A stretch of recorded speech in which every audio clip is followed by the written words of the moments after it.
NCL টি-20। আপনারা সবাই জানেন যে বাংলাদেশের নতুন টি-20 লিগ চালু হয়েছে, যেটা এখন বর্তমান চলমান আছে, যে লিগের নাম হচ্ছে ন্যাশনাল ক্রিকেট লিগ টি-20। তো সেই ন্যাশনাল টি-20 লিগ কিন্তু বর্তমানে খুব জমজমাট হচ্ছে। তো সেই লিগে এখন পর্যন্ত কে সব থেকে বেশি রান করছে, চলুন এক নজরে দেখে নেওয়া যাক। তো সেই লিগে রান করার তালিকায় 1 নম্বরে আছে জিসান আলম। তিনি 7 ম্যাচে 158 স্ট্রাইক রেটে 281 রান করছে, যেখানে তিনি 11 ডিসেম্বর ঢাকার বিপক্ষে 53 বলে টি-20তে সেঞ্চুরি করেন।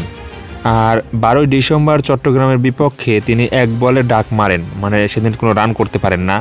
আর 14 ডিসেম্বর রংপুরের বিপক্ষে 25 বলে 31 রান করে। আর 15 ডিসেম্বর খুলনার বিপক্ষে 48 বলে 73 রান করে। আর 17 ডিসেম্বর ঢাকার মেট্রোর বিপক্ষে 10 বলে 5 রান করে। আর 18 ডিসেম্বর বরিশালের বিপক্ষে 8 বলে 12 রান করে। আর 19 ডিসেম্বর রাজশাহীর বিপক্ষে 32 বলে 60 রান করেন। তো তিনি এখন পর্যন্ত ন্যাশনাল টি-20 লিগে সবথেকে বেশি রান করছে। আর 2 নম্বর অবস্থানে আছে হাবিবুর রহমান। তিনি 7 ম্যাচে 160 স্ট্রাইক রেটে 259 রান করে, যেখানে তিনি 11 ডিসেম্বর খুলনার বিপক্ষে 38 বলে 66 রান করে। 12 ডিসেম্বর ঢাকার মেট্রোর বিপক্ষে 23 বলে 33 রান করে। 14 ডিসেম্বর বরিশালের বিপক্ষে 33 বলে 47 রান করে। 15 ডিসেম্বর রংপুরের বিপক্ষে 18 বলে 30 রান করেন। 17 ডিসেম্বর চট্টগ্রামের বিপক্ষে 20 বলে 39 রান করে। 18 ডিসেম্বর ঢাকার বিপক্ষে 15 বলে 19 রান করে। আর সর্বশেষ 19 ডিসেম্বর 14 বলে 25 রান করে। আর 3 নম্বর অবস্থানে আছে নাইম শেখ। তিনি 7 ম্যাচে 149 স্ট্রাইক রেটে 248 রান করে, যেখানে তিনি বরিশালের বিপক্ষে 35 বলে 65 রান করে। তারপর রাজশাহীর বিপক্ষে 23 বলে 43 রান করে। খুলনার বিপক্ষে 21 বলে 25 রান করে।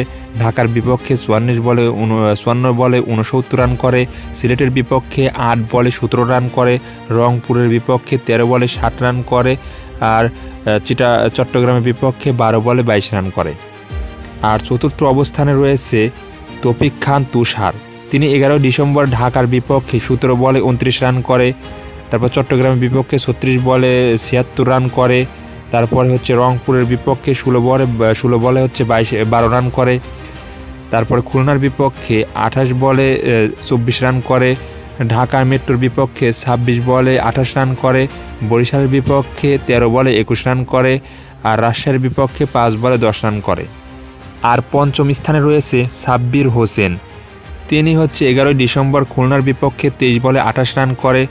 তারপর 12 ডিসেম্বর ঢাকার মেট্রোর বিপক্ষে 1 বলে ডাক মারে, তিনি রান করতে পারেননি সেদিন। আর বরিশালের বিপক্ষে 11 বলে 23 রান করে। আর রংপুরের বিপক্ষে 52 বলে 73 রান করে। আর চট্টগ্রামের বিপক্ষে 8 বলে 13 রান করে। আর ঢাকার বিপক্ষে 19 বলে 32 রান করে। আর সিলেটের বিপক্ষে 14 বলে 30 রান করে। তো এই হলো বর্তমান ন্যাশনাল টি-20 লিগের আপডেট। তো পরবর্তী আপডেট পাওয়ার জন্য অবশ্যই আমাদের কিক বিডি স্পোর্টস চ্যানেলটি সাবস্ক্রাইব করে পাশেই থাকবেন। ধন্যবাদ সবাইকে।